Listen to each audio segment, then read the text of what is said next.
Shalom, shalom, bom dia. Vamos para o devocional da manhã? Glória a Deus. Abram suas Bíblias, Evangelho escrito por Mateus, capítulo 10. Iremos ler versículo 34 ao versículo 39 e também iremos ler Mateus, capítulo 12, do versículo 46 ao 50 também, tá bom? Então vamos lá, rápido. Mateus, capítulo 10, versículo 34. Palavras do nosso Senhor Jesus Cristo. Não penseis que eu vim trazer paz à terra. Eu não vim trazer paz, mas espada. Olha só, o nosso Senhor Jesus Cristo dizendo que ele não veio para trazer paz, mas sim espada.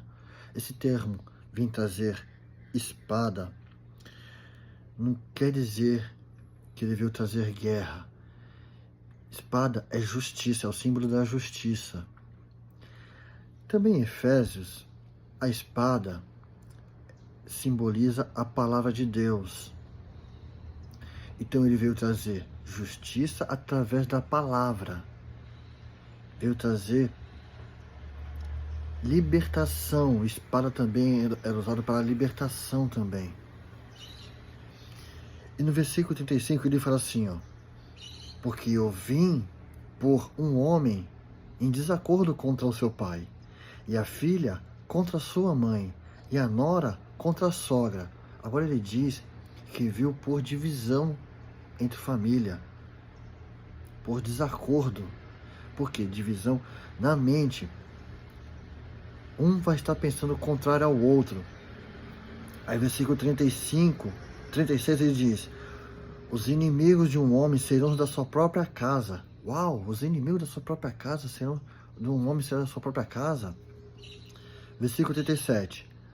O que ama o pai ou a mãe mais do que a mim não é digno de mim. Ele diz, o Senhor Jesus Cristo. Então essa é a divisão, de amar mais as pessoas de casa do que amar o próprio Deus. Priorizar mais as pessoas de casa do que priorizar a Deus. Ter mais tempo para as pessoas de casa do que ter mais tempo para Deus. O que ama o pai ou a mãe mais do que a mim, não é digno de mim. E o que ama mais o filho ou a filha mais do que a mim, não é digno de mim. Versículo 38.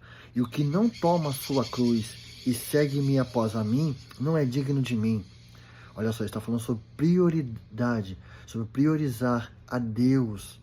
Lembra do devocional de ontem? Buscai, pois, em primeiro lugar o reino de Deus e a sua justiça. E as demais coisas, e todas estas coisas, né? Não é as demais coisas, e todas estas coisas vos serão acrescentadas. O comer, beber, vestir, a provisão do que você precisa do dia a dia. E aqui ele fala, então, tomar sua cruz e seguir não é digno dele. Quem não coloca Jesus Cristo como prioridade, não é digno dele. Versículo 39. O que encontra a sua vida, perdê-la-á.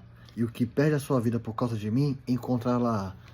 Agora, olha só o que ele diz aqui, Evangelho de Mateus, capítulo 12, versículo 46.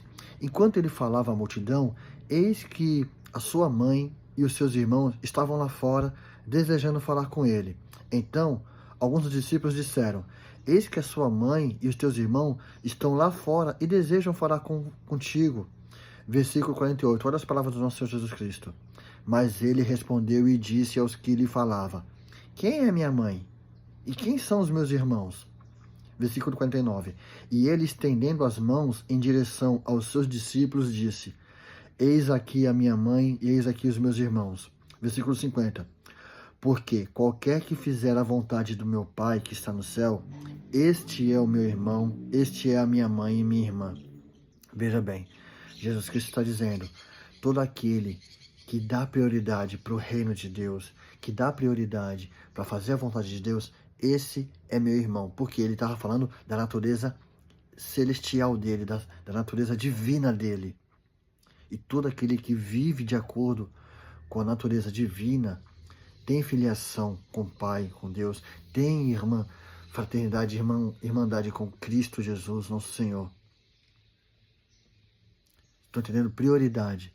Jesus Cristo está dizendo aqui, vocês têm que ter prioridade com o reino de Deus, tem que ter prioridade em estar relacionado com Deus. Esses são meus familiares. porque estão priorizando o reino de Deus. Vocês estão priorizando o reino de Deus. Ele olha para os discípulos e fala: vocês que são meus irmãos, vocês que são minha família, porque vocês não estão fazendo a vontade dos terrenos, vocês estão fazendo a vontade do reino celestial, do reino de Deus. Todos nós temos que ter comunhão e convívio com nossos familiares, mas os nossos familiares também têm que ter comunhão com o reino de Deus. Tem que ter a mente priorizando o reino de Deus. Tem que ter... Não, calma aí. Há momentos para nós fazer as nossas coisas terrenas, mas a prioridade é o reino de Deus. Prioridade é fazer a vontade de Deus. Não deixe de ter comunhão com sua família, mas busque ter esse momento com sua família para priorizar o reino de Deus. Pregue a palavra de Deus a eles, faça oração, envolva-se em cânticos celestiais, cânticos que adorem, que glorifiquem o nome de Deus. E assim você estará levando a sua família a priorizar também. E assim assim a sua família não estará de desacordo com você. Una um propósito com o outro. Faça com que esse propósito se torne um só, adorando a Deus. Amém? Que todos nós devemos ter discernimento para saber discernir os momentos para adorar a Deus e usar da comunhão com a família para glorificar a Deus, para manter a família com o mesmo foco, priorizando o reino de Deus, priorizando a eternidade com Ele, porque Ele vem, certamente Ele vem, amém? Para nos levar para a eternidade. Glória a Deus. Daria a bênção sacerdotal, Números capítulo 6, versículo 24. O Senhor te abençoe e te guarde. Versículo 25. O Senhor faça resplandecer do seu rosto sobre ti e tenha misericórdia de ti. Versículo 26. O Senhor sobre ti levante o rosto e te dê paz. Darei a bênção apostólica, segunda carta de Paulo aos Coríntios, capítulo 13, versículo 14. A graça do Senhor Jesus Cristo, o amor de Deus e a comunhão do Espírito Santo seja com todos vós. Amém. Deus vos abençoe, Deus abençoe a sua família e seu lar. Que todos priorizem a Deus. Amém.